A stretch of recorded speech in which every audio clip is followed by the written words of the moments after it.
बोलिए देवघर वाले बाबा की। रिकॉर्डिंग बाय राजधानी म्यूजिक मुजफ्फरपुर।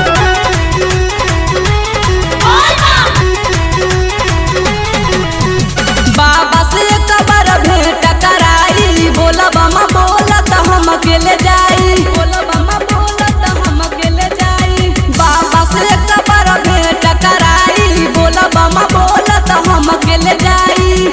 चली रउआ धीरे धीरे कली आराम जी, चली रउआ धीरे धीरे कली आराम जी।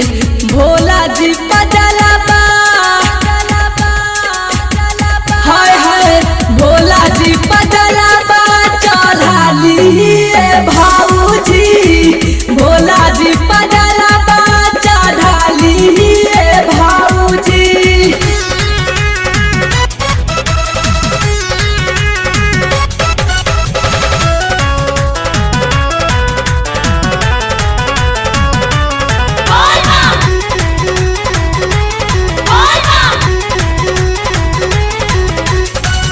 मन से तू ध्यान लगई बूदी हे बाबा दर्शन।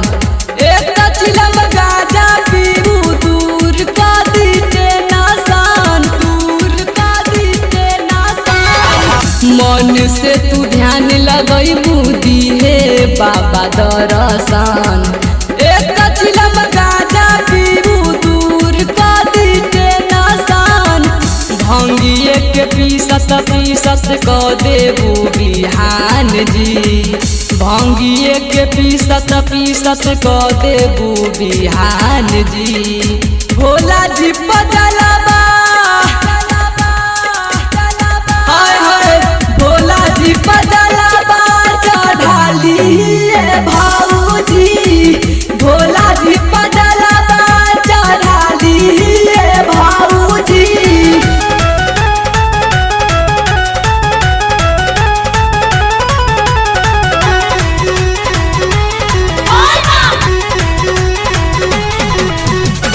रात भर ले तरह भोला जी के नाम हो, कबहू न बिगाड़ी भौजी तोहर काम हो, भौजी तोहर काम हो।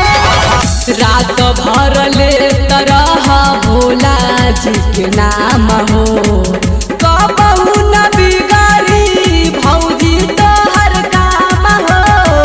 देवघर में करत नइखे कोई अपमान जी, देवघर में करत नइखे कोई अपमान जी।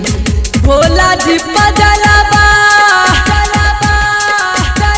हाय हाय, भोला जी पजलबा चढ़ा लिए भाऊजी, भोला जी पजलबा चढ़ा लिए भाऊजी।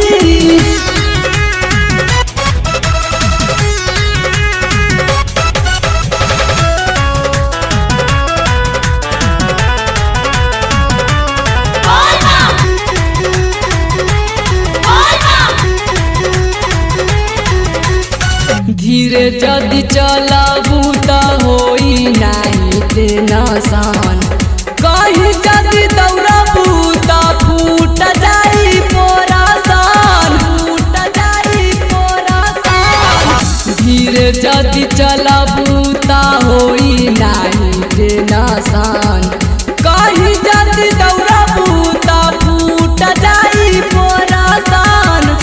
पवन अमित संगे पांडे लैले जल जी, पवन अमित संगे कौशल लैले जल जी। भोला जी